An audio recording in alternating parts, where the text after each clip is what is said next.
adalah Islam. Tetapi jikalau kalian bertanya kepada saya, Habib, apa nikmat yang paling besar yang Allah berikan? Saya akan menjawab, nikmat paling besar yang Allah berikan kepada kita adalah Nabi Muhammad SAW. Kalau ada yang berkata nikmat yang paling besar iman, itu benar. Nikmat yang paling besar Islam, itu juga benar. Tapi kalau kalian bertanya kepada saya, jawaban saya, nikmat yang paling besar adalah Nabi Muhammad. Kenapa? Karena kalau bukan karena Nabi Muhammad, kita tidak akan pernah mengenal yang namanya iman. Tidak akan mengenal iman, tidak akan mengenal Islam, tidak akan ada Islam, tidak akan ada ilmu, tidak akan ada sholat, tidak akan ada amal, wara', khauf, ikhlas, taqwa, zuhud, qanaah, ibadah, amar ma'ruf, jihad, nahi munkar, akhlak, adab.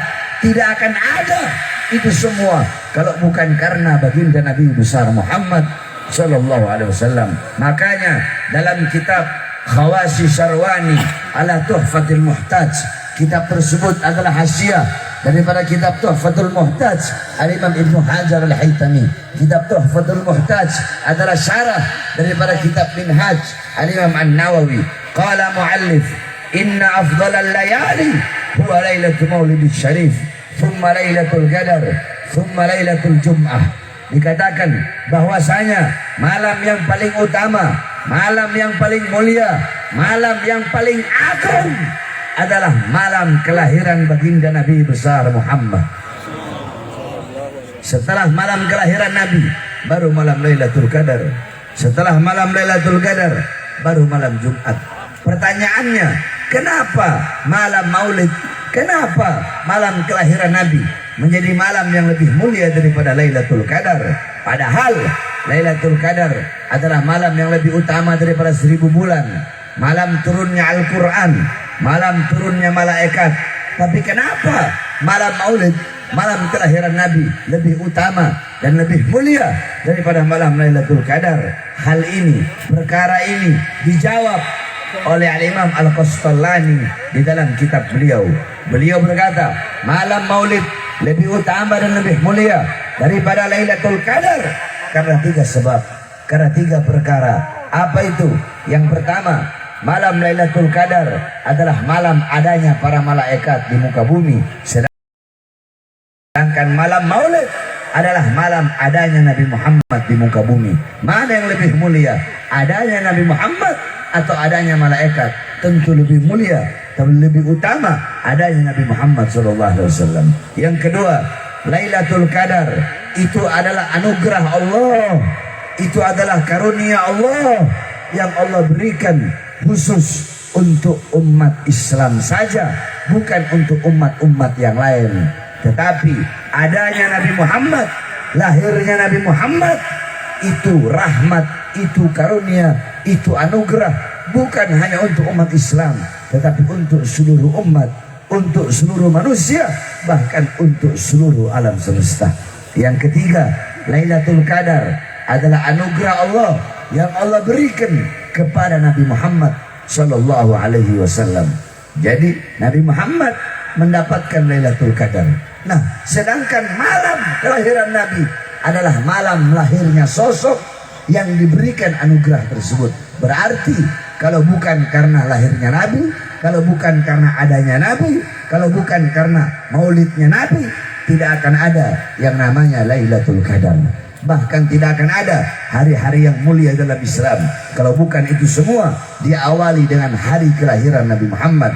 Kalau bukan karena lahirnya Nabi, tidak akan ada Lailatul Qadar, tidak akan ada Isra Mi'raj, tidak akan ada Nuzulul Quran, tidak akan ada Ramadan, tidak akan ada Idul Fitri, tidak akan ada Idul Adha, tidak akan ada Fathul Makkah, tidak akan ada hijrah, bahkan tidak akan ada iman, dan tidak akan ada Islam, tidak akan ada sholat, tidak akan ada itu semua kalau bukan diawali dengan adanya dan lahirnya Nabi Muhammad SAW.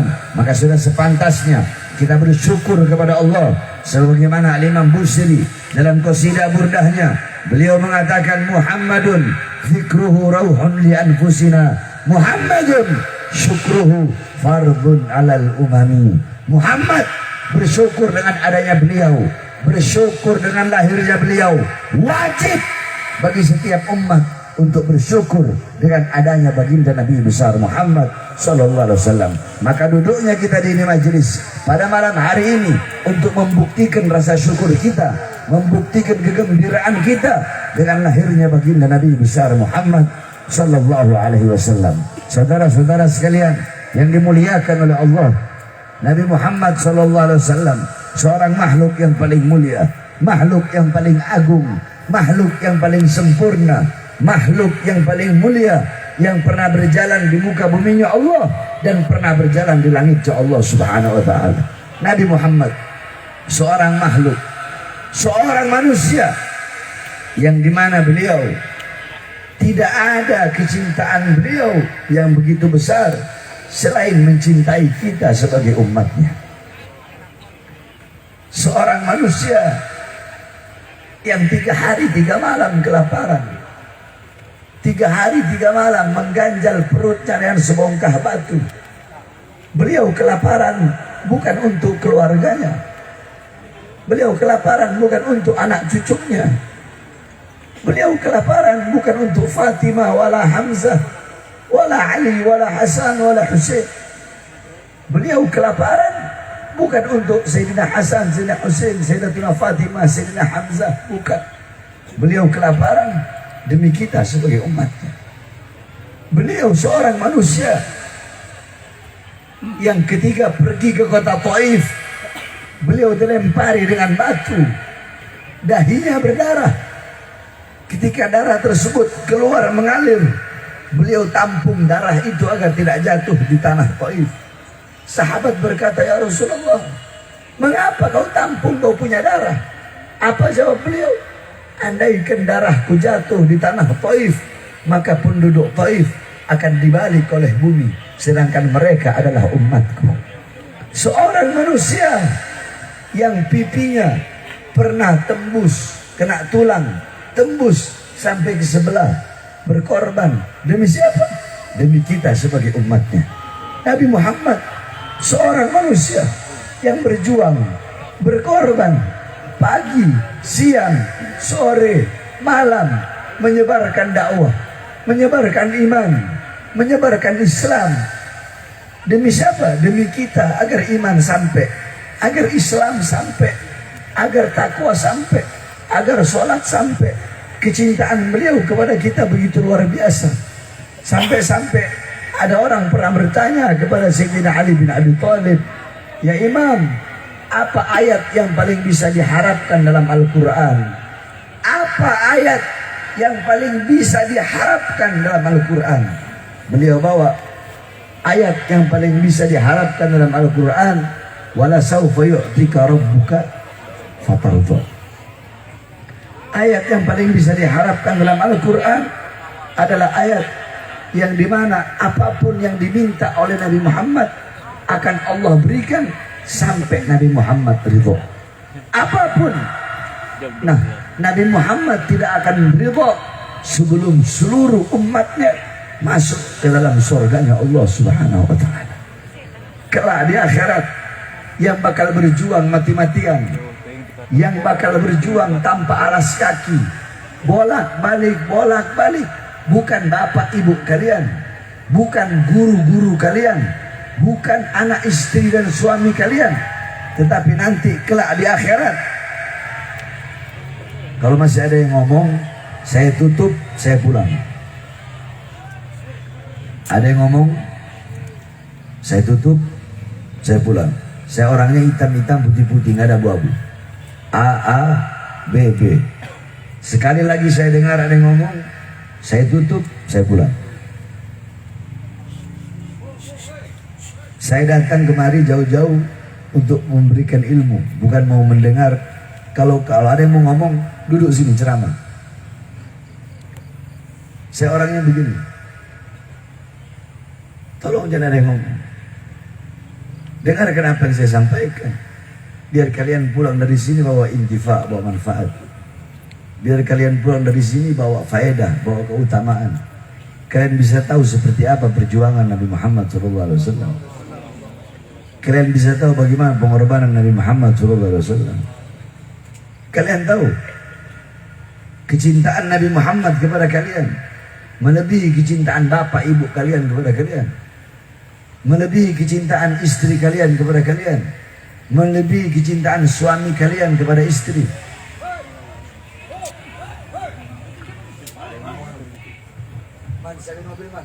Tolong Laskar disterilkan. Mohon dengan sangat hargai dan hormati Habibana dan yang lainnya. Putar balik mobil, anak pulang. Mobil putar balik. Ada yang ngomong, mobil putar balik. Laskar, tolong sterilkan Laskar.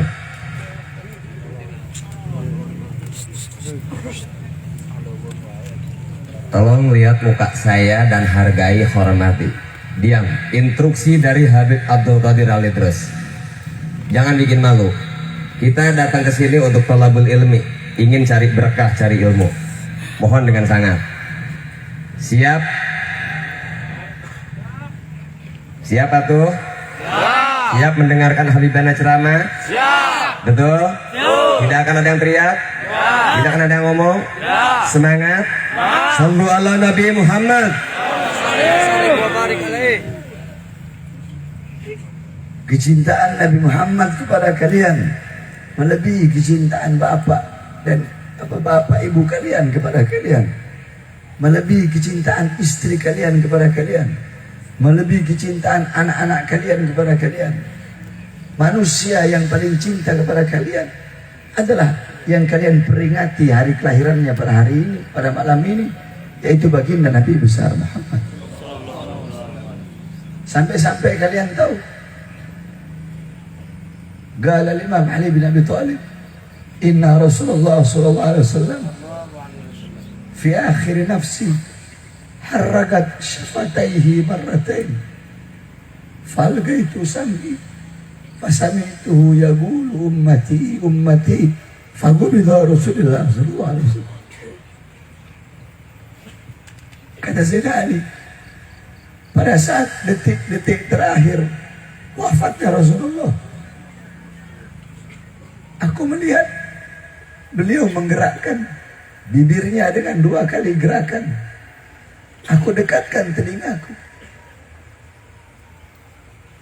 Beliau tidak mendengar Rasulullah berkata, keluargaku, anak cucuku, sahabatku. Apa yang keluar dari mulut Rasulullah? Ummati, ummati, umatku, umatku. Kalian yang dipikirkan oleh Rasulullah. Bahkan ketika nyawa beliau dicabut, ketika nyawa itu sampai di sini, beliau berkata, ya Khalili Israel, wahai kekasihku Israel, apakah seperti ini rasa sakit dicabut nyawa? Iya ya Rasulullah, seperti inilah rasa sakit dicabut nyawa. Ditarik lagi nyawa beliau. Seperti inikah rasa sakit dicabut nyawa? Di sebelah kanan beliau ada sebuah wadah yang berisi air. Beliau letakkan tangannya di air tersebut. Beliau usap wajah beliau. Apakah rasa sakit seperti ini juga yang nanti akan dialami oleh umatku? Dijawab oleh Israel, bahkan ribuan lebih sakit dari ini ya Rasulullah. Mendengar itu Rasulullah menangis. Itu tangisan terakhir Rasulullah sebelum beliau wafat. Ketika beliau mendengar umatnya akan merasakan sakit, beliau mengangkat tangan dan berdoa kepada Allah sebelum meninggal. Itu doa terakhirnya Nabi. Doa yang menutupi wafatnya Nabi Muhammad. Kalian tahu apa doa beliau? Allahumma khafif ala ummati fi sakratil maut wa thaqqil alaihim. Ya Allah, ringankanlah sakratul maut umatku. Berikan rasa sakit mereka semua ketika sakratul maut. Berikan kepada aku. Biar aku yang menanggungnya. Jangan kasih mereka rasa sakit. Aku Nabi mereka. Aku memimpin mereka. Biar aku menanggung seluruh rasa sakit sakaratul maut umatku. Apakah ada manusia yang lebih cinta kepada kalian seperti manusia yang kalian peringati hari kelahirannya malam hari ini?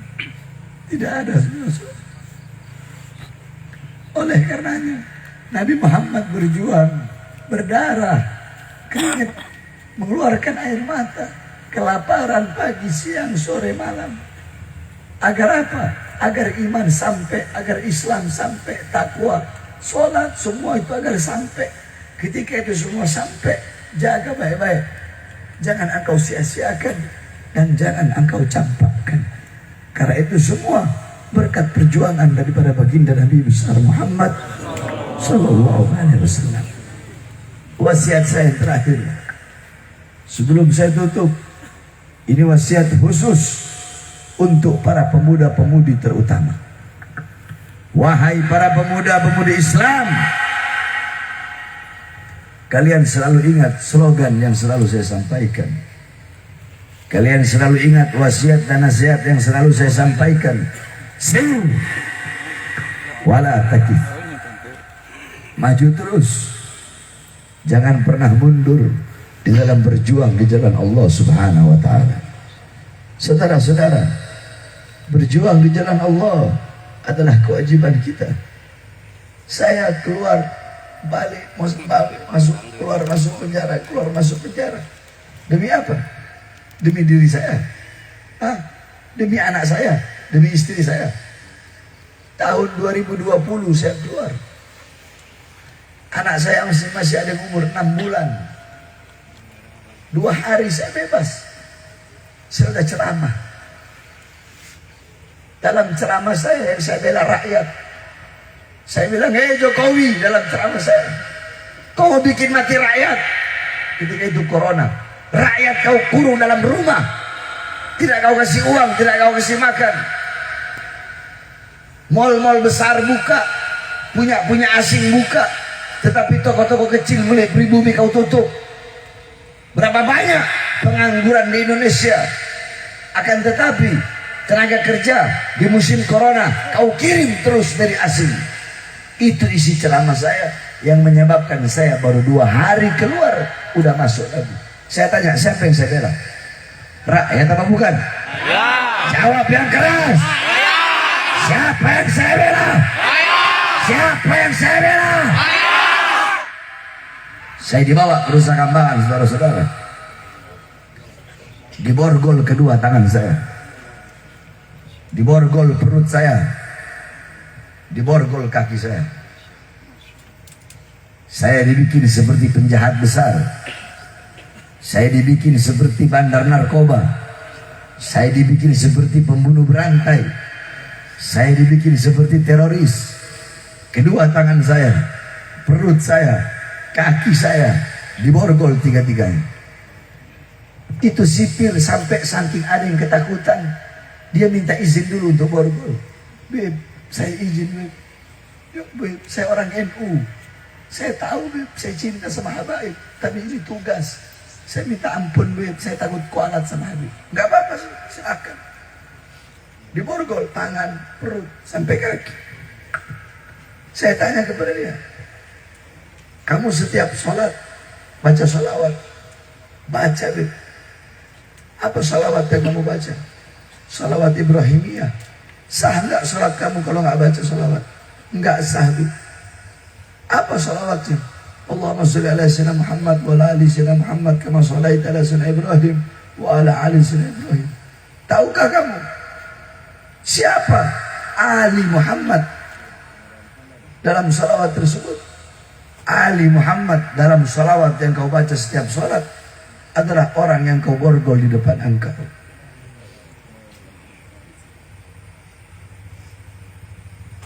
Untuk apa saya keluar masuk penjara? Udah, saya ditahan 1,5 tahun. Keluar 2021. Baru keluar 2021, akhir bulan. Saya keluar November. Saya keluar awal Desember. 3 Januari saya rela ditahan lagi masuk penjara. Kenapa? Gara-gara ceramah saya di Bandung yang membahas KM 50. Siapa yang saya bela? 6 laskar. 6 laskar tersebut rakyat apa bukan? Rakyat apa bukan? Rakyat apa bukan? Satu anggota polisi dibunuh oleh Sambo. Sambo biadab. Dia membunuh satu orang polisi, ajudannya dibunuh dengan kejam, dibunuh dengan biadab. Semua jenderal-jenderal turun, Sambo dihukum. Ini 6 nyawa, saudara-saudara. Pelakunya dibebaskan. Adil apa tidak? Adil apa tidak? Semuanya harusnya sama rata, tidak ada beda. Siapapun yang melakukan pembunuhan dan siapapun yang dibunuh, siapapun, apapun agamanya, apapun sukunya, apapun rasnya, apapun warna kulitnya, sesuai dengan Pancasila, sila kelima, keadilan sosial bagi seluruh rakyat Indonesia. Maka kalau ada yang membunuh, siapapun dia, kalau ada yang dibunuh, siapapun dia, yang dibunuh harus mendapatkan keadilan. Yang membunuh harus dihukum dengan seberat-beratnya. Nah, ini satu orang dibunuh. Satu orang dibunuh. Apakah hanya gara-gara yang dibunuh ini anggota polisi? Terus semua jenderal turun tangan, presiden turun tangan, terus 6 laskar. Apakah mereka bukan rakyat? Apakah mereka karena mereka warga sipil? Apakah karena mereka orang Islam? Apakah karena mereka pengawal Habib Rizik? Apakah mereka bukan manusia? Apakah mereka bukan rakyat? Apakah mereka bukan pribumi?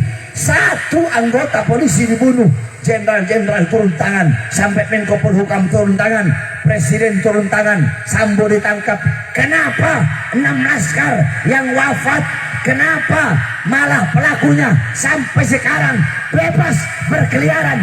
Ini hukum tidak adil, saudara-saudara. Hukum harus adil, tajam di atas, tajam di bawah. Betul? Betul? Kita ini rakyat. Mereka para pejabat, para aparat, semua yang ada di mereka itu adalah hasil dari keringat rakyat. Betul?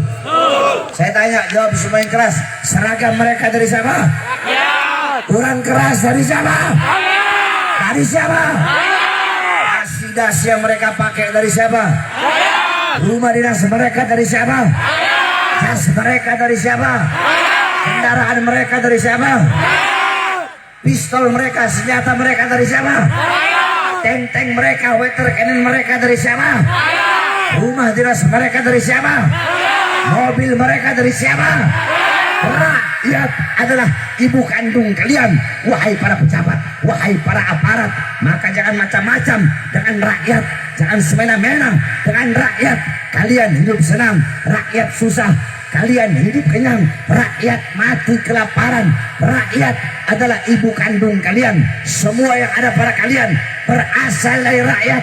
Maka tidak pantas seorang anak durhaka kepada ibu kandungnya. Oleh karenanya, saya Bahar bin Smith, tidak ada namanya kata kapok, tidak ada kata kapok, tidak ada kata lelah, tidak ada kata capek mau keluar masuk penjara demi membela rakyat, demi membela agama, demi membela bangsa. Jangankan hanya di penjara, nyawa saya, jiwa saya murah harganya, saudara-saudara. Makanya saya ajak seluruh pemuda-pemudi Islam, sir wala takif, maju terus, berjuang untuk agama, berjuang untuk bangsa, berjuang untuk negara, berjuang untuk negara yang kita cintai ini. Lawan para pengkhianat-pengkhianat bangsa, lawan para pejabat-pejabat biadab, lawan para koruptor-koruptor. Jangan pernah engkau takut untuk menyampaikan kebenaran, jangan pernah engkau mundur untuk menyuarakan kebenaran dan menyampaikan kebenaran. Saudara-saudara, berhenti kita mati, mundur kita hancur. Maka sampaikan kepada mereka, hei kalian para pengkhianat-pengkhianat bangsa, hei kalian yang suka menindas rakyat. Saya tanya sekarang, BBM naik, enak apa tidak? Tidak. Susah apa enggak? Susah apa enggak? Kalian rakyat, saya rakyat. kita semua merasakan. Susah apa tidak? Susah apa tidak? Jawab yang keras, susah apa tidak? Ibu-ibu, semua jawab ibu-ibu. Belanjaan sembako, minyak goreng, cabai dan yang lain-lain, semuanya naik. Ibu-ibu, susah apa tidak? Woi, saya nggak kayak sama laki-laki, ibu-ibu. Susah apa tidak? Susah apa tidak? Enak. Nah, kita rakyat, maka sampaikan, hei kalian yang suka menyusahkan rakyat, yang suka mengeluarkan kebijakan-kebijakan yang menyusahkan rakyat, yang menyengsarakan rakyat, kami pemuda-pemudi Islam bersumpah, demi Allah, selama darah kami masih merah, tulang kami masih putih, merah putih, maka kami tidak akan berhenti menyampaikan kebenaran, menyuarakan kebenaran, melawan kezaliman, tidak akan pernah menundukkan kepala. Kami akan tegak berdiri, tidak akan berhenti sampai mati, tidak akan mundur sampai hancur untuk melawan kezaliman, melawan kemungkaran, melawan ketidakadilan sampai titik darah penghabisan. Anak-anak muda Islam siap berjuang, siap berjuang, siap berjuang, siap sampaikan kebenaran, siap suarakan kebenaran. Allahu Akbar. Kau tahu? Dipikir Pak Habib Smith mau kapok. Kalian pikir, oh Habib Bahar ceramahnya ini lembut lagi. Kenapa? Habib Bahar takut masuk penjara. Sudah berkali-kali saya masuk penjara, capek masuk penjara. Mungkin yang masukin saya ke penjara juga udah capek kan. Cuma kadang begitu. Banyak orang-orang munafik. Saya dalam penjara, saya sidang, ya, itu pada yang hadir 100 orang. Saya hadir di sini maulid, banyak kalian ribuan. Kemana kalian saya di penjara? Jangan ketawa. Jauh. Jauh. Terus ngomong berani mati demi Habib, bela Habib, nyawa kami korbankan. Datang ke penjara aja enggak kalian? Besuk aja enggak? Sidang aja enggak? Ikut sidang, hadir sidang aja enggak kalian? Justru datang kebanyakan ibu-ibu. Ganti, jangan pakai sarung, pakai BH kalian. Kalian pikir saya bilang, oh enggak ada. Munafik semua kau ini. Sama, bukan hanya acara di sini. Di setiap saya acara baru keluar penjara begitu.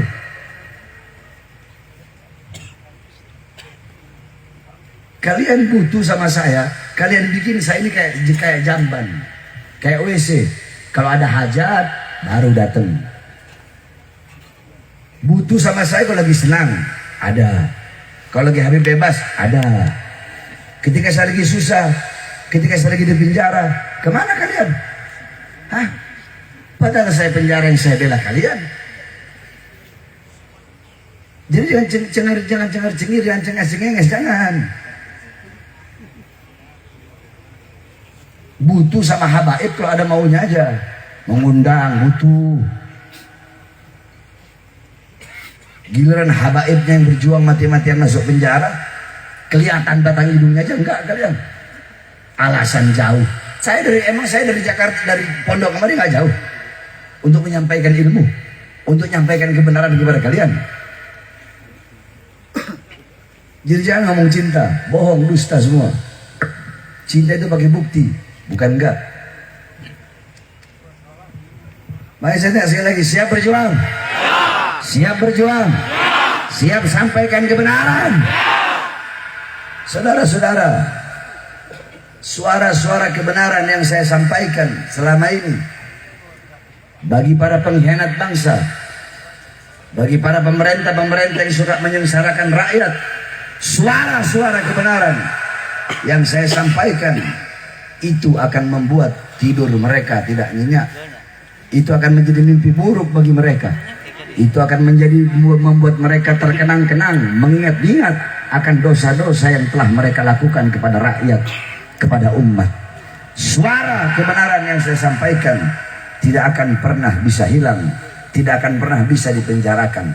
Badan saya jasad saya bisa dipenjarakan, tetapi demi Allah, suara-suara kebenaran yang selama ini saya sampaikan, yang selama ini saya gaungkan, suara-suara kebenaran yang selama ini saya sampaikan di mimbar-mimbar, di pondok-pondok pesantren, di masjid-masjid, di desa-desa, di kampung-kampung, di kota-kota, di setiap daerah, di seluruh Indonesia. Walaupun jasad saya kalian penjarakan, tapi demi Allah, suara kebenaran yang saya sampaikan tidak akan pernah hilang selama-lamanya, sepanjang zaman, saudara-saudara.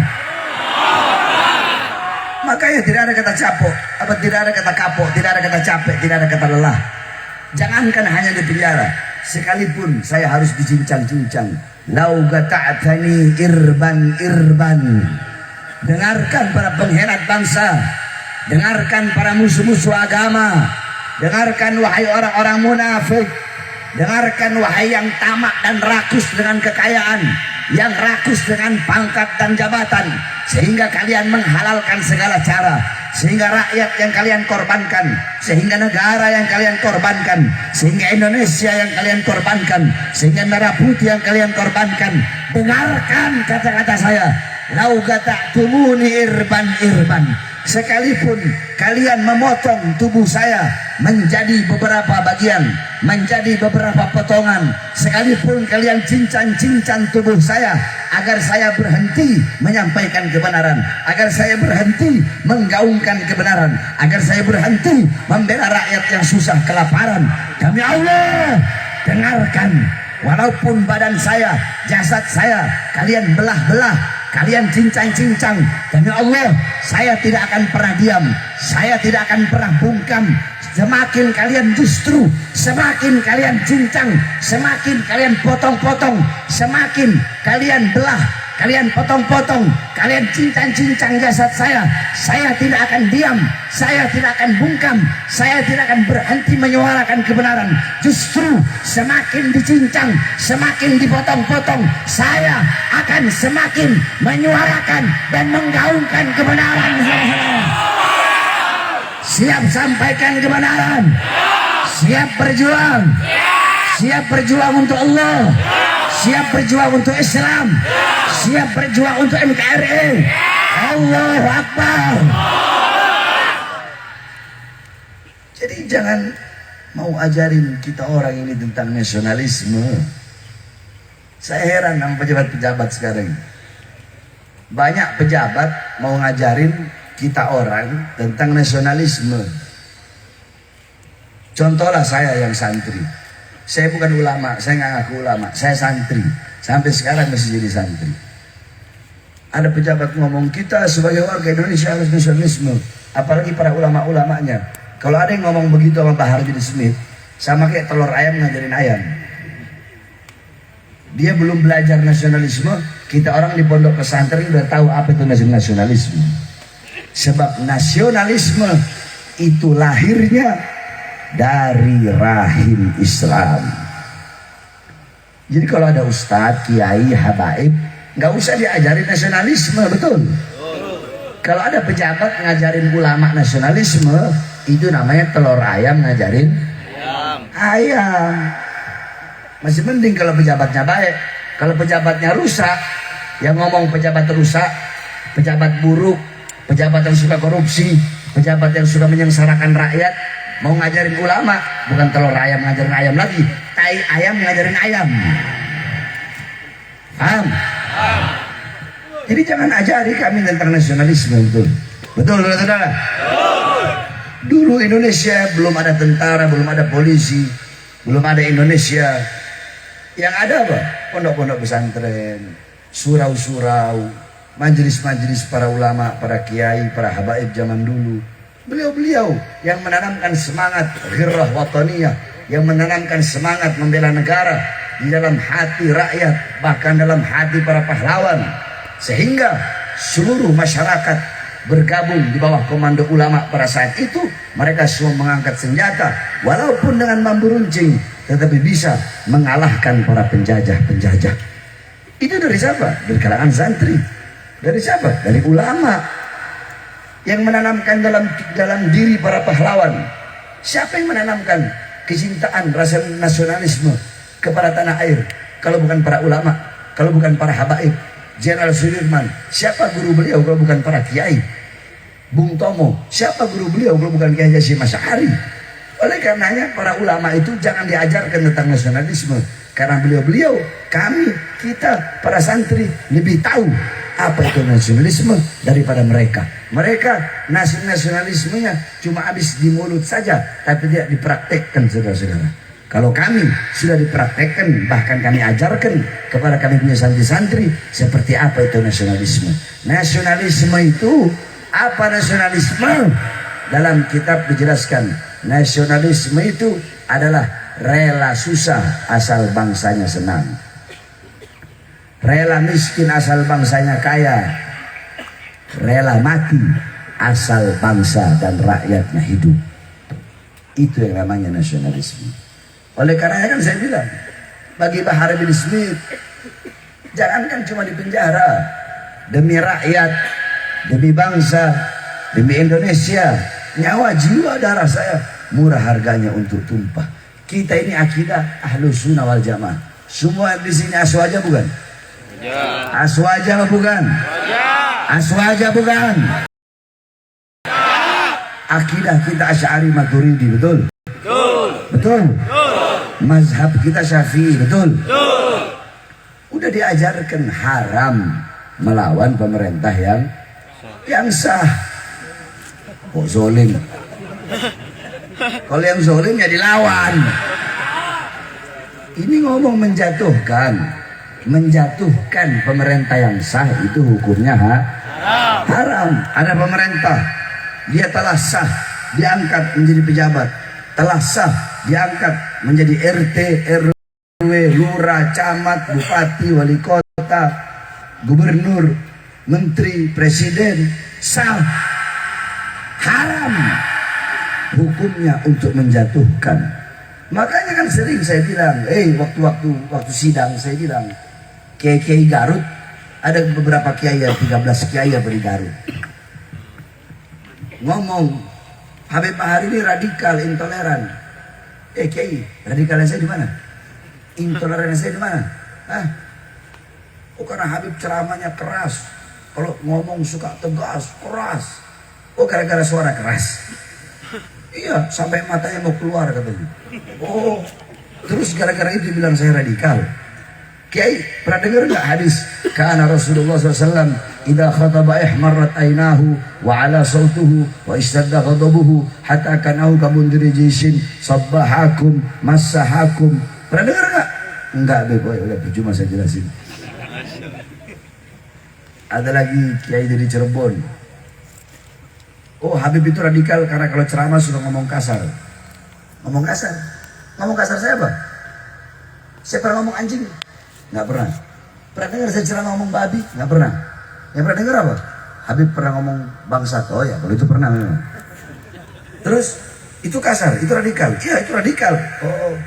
Terus bagaimana ketika Sayyidina Abu Bakar As-Siddiq berkata kepada Abdullah bin Rawaiha, berkata, Umsus badrillat, lo usah saya artikan. Setelah saya artikan kepada dia, Umsus badrillat, berani kamu mengatakan Sayyidina Abu Bakar radikal dengan kata-kata kasar beliau? Enggak. Ya udah jangan pakai macam-macam neko-neko lah kalian ini. Kiai-kiai amplop, kiai-kiai kontrak, tujuannya dunia, tujuannya perut. Iya, banyak ustadz kiai, bukan hanya ustadz kiai, habibnya ada yang habib begitu juga sekarang. Makanya saya keluar penjara kaget tuh. Ini kok habibnya malah jadi habib bersorban, habib yang jadi kera-kera bersorban juga.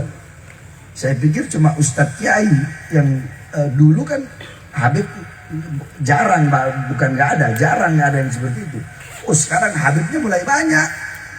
Habib yang tujuannya amplop, kursi, pangkat, jabatan, tujuannya perut.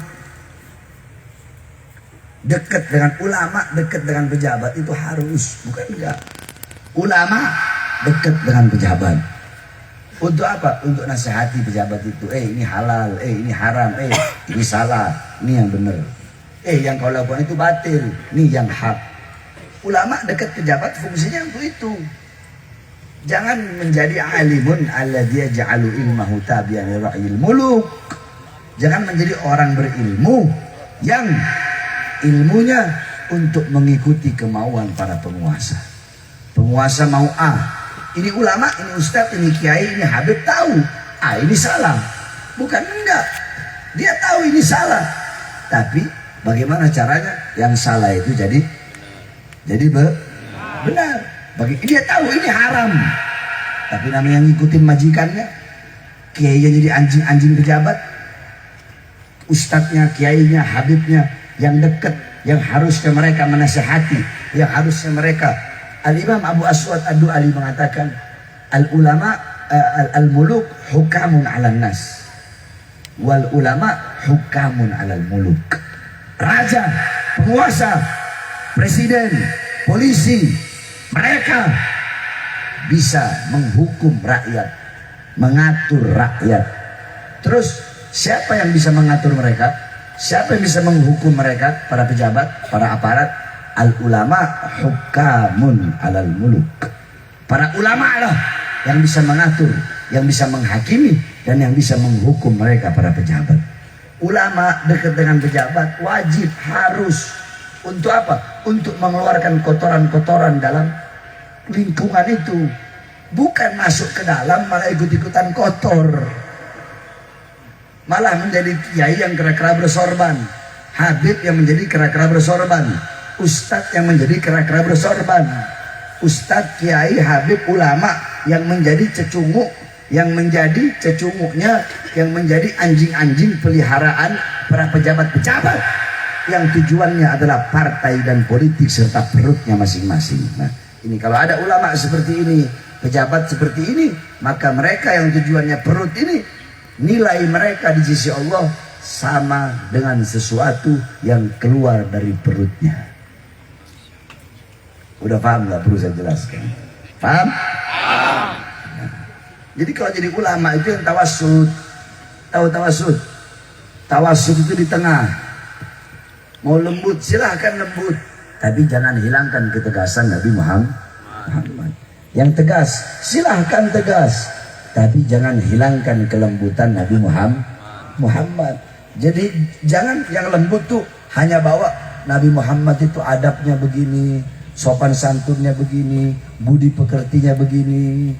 Jadi orang umat taunya, oh Nabi itu Nabi Muhammad itu akhlak, ada apa aja. Jadi orang nggak tahu bagaimana perjuangan Nabi, amar ma'ruf Nabi, nahi mungkarnya Nabi. Harusnya kan di tengah.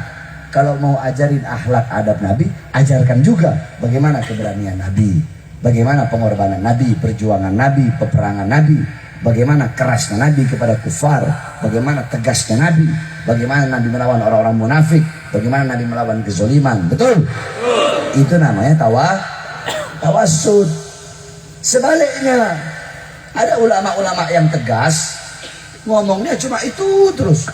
Nabi Muhammad nahi mungkar, Nabi Muhammad jihad, Nabi Muhammad perang, tapi nggak mau menjelaskan bagaimana adab Nabi, sopan santunnya Nabi, akhlaknya Nabi, sehingga umat taunya Nabi itu keras, Nabi itu tegas. Umat nggak tahu akhirnya bagaimana lembutnya Nabi, bagaimana akhlaknya Nabi, bagaimana adabnya Nabi Muhammad. Jadi yang tegas jangan menghilangkan kelembutan Nabi Muhammad. Yang tegas jangan menghilangkan kelembutan Nabi Muhammad. Yang lembut jangan menghilangkan ketegasan Nabi Muhammad. Itu baru namanya ulama yang tawassud. Itu baru namanya ulama yang ada di tengah. Mari kita doakan mudah-mudahan ulama kita semua menjadi ulama yang baik. Sebab awas, ulama itu tidak ada golongan yang lebih mulia. Manusia yang paling mulia setelah Nabi dan Rasul itu ulama. Sahabat termasuk ulama, tabi'in termasuk ulama, tabi'in termasuk ulama, aslafun saleh termasuk ulama. Makanya ulama begitu mulia sampai-sampai Nabi mengatakan akrimul ulama fa innahum indallahil kurama. Muliakanlah para ulama karena beliau-beliau adalah golongan-golongan yang mulia di sisi Allah. Sampai-sampai Nabi mengatakan, man akrama aliman faqad akramani, faman akramani faqad akramallah, faman akramallah fama'wahul jannah. Barang siapa yang memuliakan ulama sama seperti memuliakan aku. Barang siapa yang memuliakan aku sama seperti memuliakan Allah.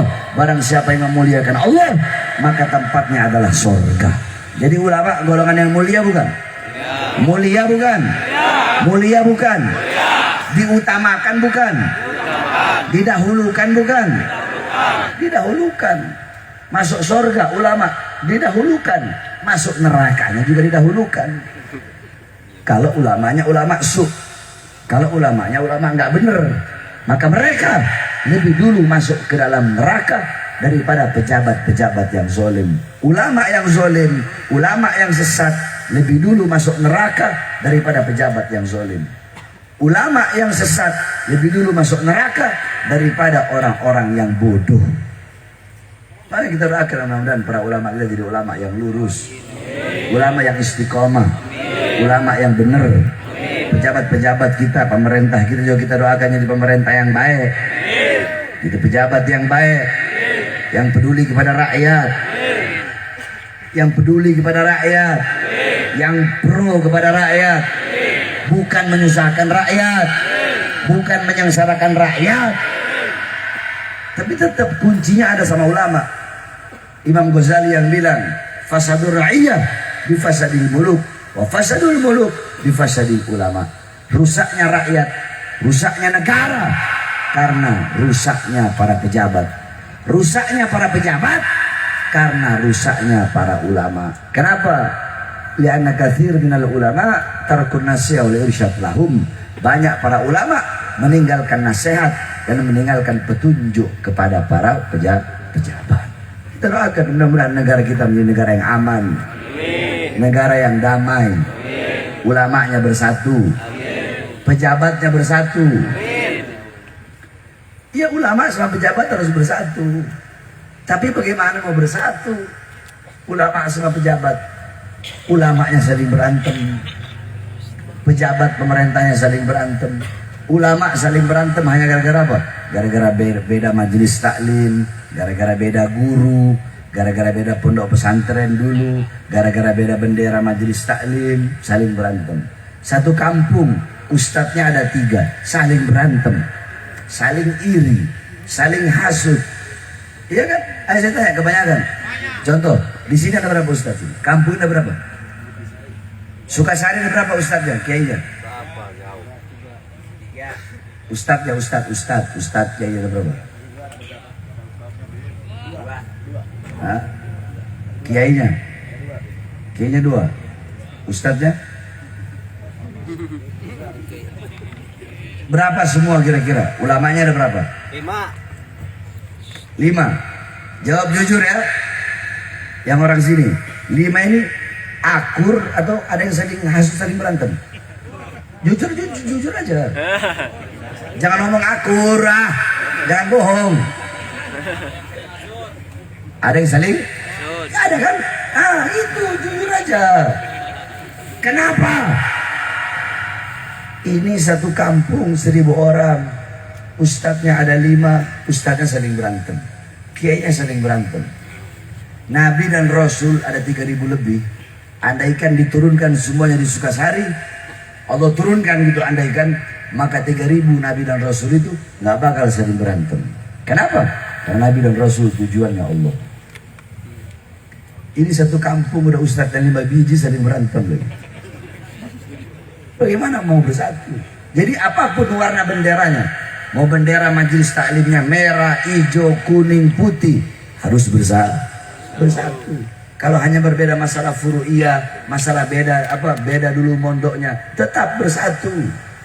Ulamanya bersatu. Begitu juga para pejabat. Ini beda partai politik, saling berantem pejabat sama pejabat. Jangankan beda partai, satu partai kadang saling berantem pejabat sama pejabat. Kenapa? Berebutan kursi. Kenapa? Berebutan kedudukan. Kalau pejabat sama pejabatnya belum bisa bersatu, ulama sama ulamanya belum bisa bersatu, maka sampai kapanpun negara kita nggak bakal benar. Ulamanya harus bersatu, pejabat bersatu, ulama dan pejabat bersatu. Tapi ingat tetap, walaupun ulama dan pejabat bersatu, ulama harus tetap berada di atas para pemerintah. Ulama tetap berada di atas para pejabat. Karena memang fitrahnya sudah seperti itu. Nggak ada namanya ulama di bawah pejabat, itu nggak ada. Nggak ada. Mana kasih kitabnya yuk ke saya. Kasih kitabnya ke saya. Kalau ada ulama di bawah pejabat. Kami punya guru-guru.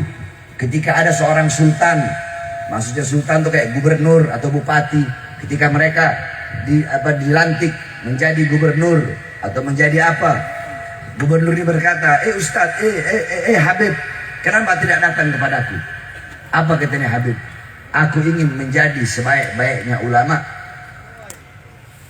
dan aku ingin engkau menjadi sebaik-baiknya pejabat. Apa itu? Engkau yang datang kepadaku. Ketika engkau datang kepadaku, maka engkau menjadi sebaik-baiknya pejabat, dan aku tidak menjadi seburuk-buruknya ulama. Sebab apa? Khiyarul muluk alladzina ya'tunal ulama. Sebaik-baiknya pejabat adalah pejabat yang datang kepada para ulama. Wasyirarul ulama, dan seberat-beratnya ulama, paling buruknya ulama adalah ulama yang mendatangi para pejabat dengan tujuan perut, kursi, pangkat, jabatan, tahta, dan kekuasaan.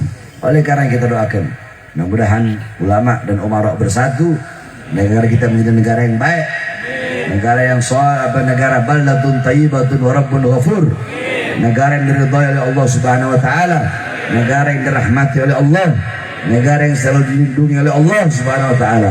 Amin amin ya rabbal.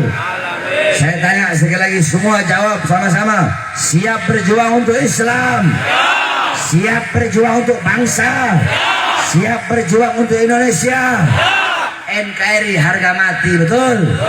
Jawab, NKRI. NKRI. NKRI.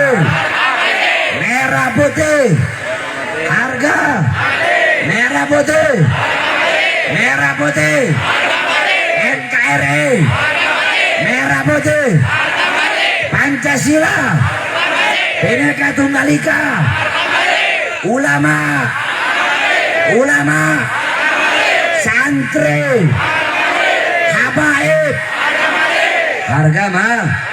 Harga mati. Oleh karenanya, siapapun yang mau macam-macam dengan NKRI, siapapun yang mau macam-macam dengan merah putih, siapapun yang ingin merampas kedaulatan Indonesia, yang ingin merampas kedaulatan Indonesia, yang ingin merusak Indonesia, yang ingin mengobok-obok Indonesia yang kami cintai, yang kami sangat sayangi, yang akan kami korbankan dengan sepenuh hati, maka demi Allah, kami para pemuda-pemudi Islam, kami para santri-santri yang pakai sarung, yang akan berada di barisan paling depan, tidak akan berhenti sampai mati, tidak akan mundur walaupun harus hancur untuk membela NKRI.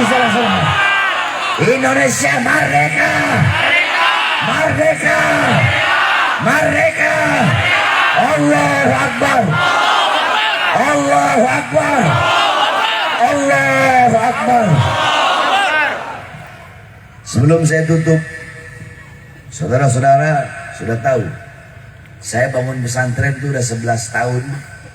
Dari awal bangun sampai sekarang bangun terus, belum jadi-jadi. Kenapa? Karena saya haramkan ikhtiyat, saya berhati-hati.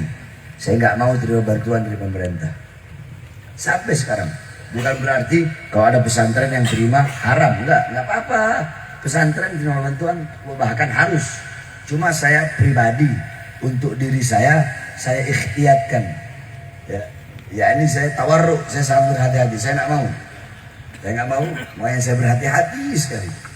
Saya nggak mau. Oleh karena saya harap pada malam hari ini kepada seluruh hadirin yang hadir untuk bisa mengeluarkan hartanya di jalan Allah. Siap keluarkan harta? Tidak ada harta yang bisa menyelamatkan engkau di akhirat, yang menyelamatkan engkau di alam kubur, yang menyelamatkan engkau di yaumil ba'ats, di hari kebangkitan, di yaumil mahsyar, di hari mahsyar, di yaumil mizan, di hari pertimbangan, di yaumil hisab, di hari perhitungan, ketika melintas as-siratul mustaqim. Tidak ada harta yang bisa menyelamatkan dalam kubur kecuali harta yang dikeluarkan di jalan Allah Subhanahu wa taala. Kau keluarkan hartamu, hartamu tidak akan berkurang. Tidak kau keluarkan, hartamu juga tidak akan bertambah. Jadi saya bukan begini. Al-yadul ulya khairum min yadis sufla. Tangan di atas lebih baik daripada tangan di bawah. Saya mengajak kalian untuk apa? Agar kalian punya bekal untuk dibawa dalam kubur. Sekalipun bekal itu merupakan harta yang kalian keluarkan untuk pondok pesantren. Nanti para laskar tolong ambil sorban buat jamaah di bawah. Jalil, Asep, tolong yang ada di atas ini. Ini ustadz, kiai semuanya. Habibnya juga ini, Habib punya uang ini. Oh, jangan cuma yang di bawah, yang di atas juga ini semua. Yang di atas kalau ngeluarin cuma 50-100 ribu, mending taruh di kantongnya. Anak, kalau ada yang ngasih 100 ribu, anak ambil 1 juta, anak kasih, ini Beb. Paham maksudnya? Kalau mau ngasih yang tanggung-tanggung. Kalau Ustadz Kiai Habib ngasih 100 ribu, taruh lagi, anak kasih 1 juta. Mau ngasih 50, taruh lagi, anak kasih 100 ribu. Itu Ustadz Kiai, berarti ngasihnya harus lebih banyak. Ayo sambil diri dengan sholat. Mana yang sebagian sholawat? Mohon dibantu sama Aswaja. Udah nggak usah pakai hadroh. Salatullah salamullah ala toha rasulillah. Salatullah salamullah ala yasin. Semuanya prajurit pembela Rasulullah. Yang keras.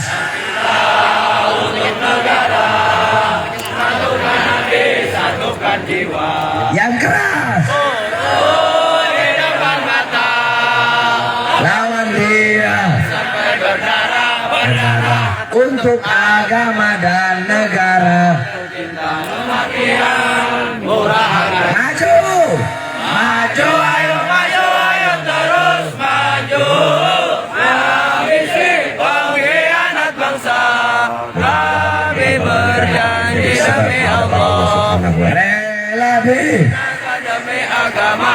wahai Pembela Rasulullah, menjuangkan tanpa lelah. walau Merangkak dengan mata, akan mundur. satu langkah. Akan mundur walau satu langkah. Salatullah Rasulillah, salatullah, salamullah, ala yasin habibillah. Salatullah ala toha rasulillah. Salatullah ala yasin. Prajurit Pembela Rasulullah, bangkit untuk agama, bangkitlah. untuk negara, satukan hati, satukan jiwa.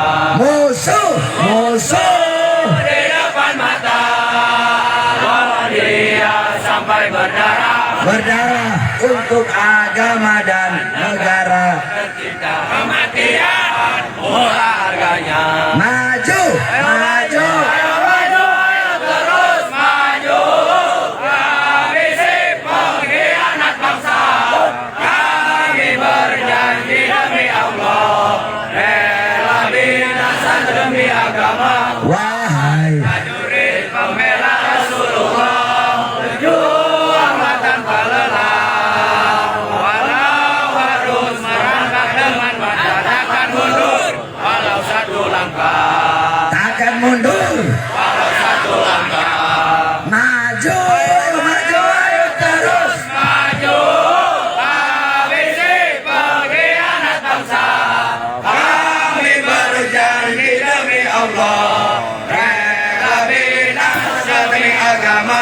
Wahai prajurit pembela Rasulullah, berjuanglah tanpa lelah. Walau harus Merangkak dengan mata takkan mundur. Walau satu langkah, takkan mundur walau satu langkah. maju. Ayo terus maju. Habisi pengkhianat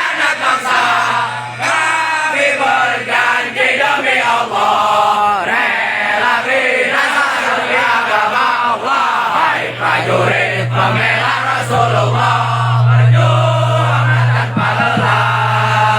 Walau harus berangkat dengan mata, takkan mundur walau satu langkah. Takkan mundur walau satu langkah. Maju, ayo maju, ayo terus maju.